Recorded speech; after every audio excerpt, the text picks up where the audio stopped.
അഭിപ്രായ ഭിന്നതകൾ പരിഹരിക്കാൻ സമസ്തയുടെയും മുസ്ലിം ലീഗിന്റെയും നേതാക്കൾ ചർച്ച നടത്തി. പ്രശ്നങ്ങൾ പരിഹരിച്ച് മുന്നോട്ടു പോകാൻ പൊതുധാരണ. കോഴിക്കോട് വെച്ചായിരുന്നു ചർച്ച നടന്നത്. ഷബീർ ഒബർ വിവരങ്ങൾ നൽകാനായി കോഴിക്കോട് നിന്ന് ചേരുന്നുണ്ട്. ഷബീർ, ചർച്ചകൾ ഇത്തരത്തിൽ പലതവണ നടന്നതുമാണ്. എങ്ങനെയാണ്, എന്ത് ധാരണയിലാണ് എത്തിയിരിക്കുന്നത്? പ്രശ്നപരിഹാരമുണ്ടാകുമോ?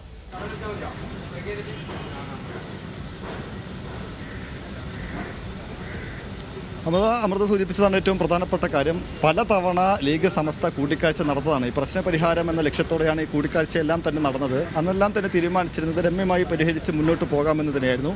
ഇപ്പോൾ ഏറ്റവും ഒടുവിൽ സമസ്തയിൽ നിന്ന് മുസ്തഫൽ ഫൈസിയെ, മുഷാവർ അംഗമായി മുസ്തഫൽ ഫൈസിയെ സസ്പെൻഡ് ചെയ്തതുമായി ബന്ധപ്പെട്ടാണ് സമസ്തയിലെ തർക്കം, ഒപ്പം തന്നെ സമസ്ത ലീഗ് ബന്ധം വഷളായത്. അതായത് ലീഗ് അനുകൂല വിഭാഗത്തിൻ്റെ നേതാവാണ് മുസ്തഫൽ ഫൈസി. ആ നിലയ്ക്കാണ് മുസ്തഫൽ ഫൈസിയുടെ ചില ഇടപെടലുകൾ ഉണ്ടായിരുന്നത്. എന്നാലും ഒരു പ്രസംഗത്തിൻ്റെ പേരിലാണ് മുസ്തഫൽ ഫൈസിയെ പുറത്താക്കുന്നത്. അതുമായി ബന്ധപ്പെട്ട് കടുത്ത വിഭാഗീയത സമസ്തക്കകത്തുണ്ടായിരുന്നു.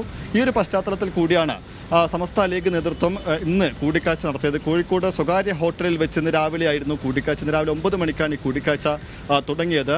സമസ്ത അധ്യക്ഷൻ ജിഫ്രി മുത്തുക്കോയത്തങ്ങൾ, ഒപ്പം തന്നെ മുസ്ലിം ലീഗിൻ്റെ അധ്യക്ഷൻ Panakkad Sadiq Ali Shihab Thangal, P K Kunhalikutty, MT Abdulla Musliyar, സമസ്തയുടെ മുഷാവർ അംഗമായ MT അബ്ദുള്ള മുസ്ലിയാർ, സമസ്തയുടെ ട്രഷററായ ഉമർ മുസ്ലിയാർ, കൊയ്യോട് ഉമർ മുസ്ലിയാർ അടക്കമുള്ള നേതാക്കളാണ് ഇന്നത്തെ കൂടിക്കാഴ്ചയിൽ പങ്കെടുത്തത്. പ്രധാനമായും ഇതുവരെയുള്ള പ്രശ്നങ്ങൾ, അതായത് ലീഗ് സമസ്തക്കകത്ത് പ്രശ്നങ്ങൾ, ലീഗ് സമസ്ത ഭിന്നതയുണ്ടായിരുന്നു, അപ്പം തന്നെ സമസ്തക്കകത്ത് ചില തർക്കങ്ങളുണ്ടായിരുന്നു. ആ നിലയ്ക്ക് ഇതുവരെയുള്ള പ്രശ്നങ്ങളെല്ലാം തന്നെ പരിഹരിച്ച് മുന്നോട്ട് പോകാനാണ് ഈ നേതൃതല കൂടിക്കാഴ്ചയിൽ തീരുമാനമായത്. പ്രധാനമായും മുസ്തഫൽ ഫൈസിയെ സസ്പെൻഡ് ചെയ്ത് നടപടി പിൻവലിക്കണമെന്ന ആവശ്യം കൂടി നേരത്തെ തന്നെ ലീഗ് നേതൃത്വം മുന്നോട്ട് വെച്ചിരുന്നു. ഒപ്പം തന്നെ സമസ്തയുടെ പോഷക സംഘടനാ നേതാക്കളും സമസ്ത മഹല്ല് ഫെഡറേഷൻ സംഘടനാ നേതാക്കളും ഈ ആവശ്യം ഉന്നയിച്ച് സമസ്ത നേതൃത്വത്തിന് കത്ത് നൽകിയിരുന്നു. ഈ പശ്ചാത്തലത്തിൽ മുസ്തഫൽ ഫൈസിയുടെ സസ്പെൻഷൻ പിൻവലിക്കാനും ധാരണയായിട്ടുണ്ട്.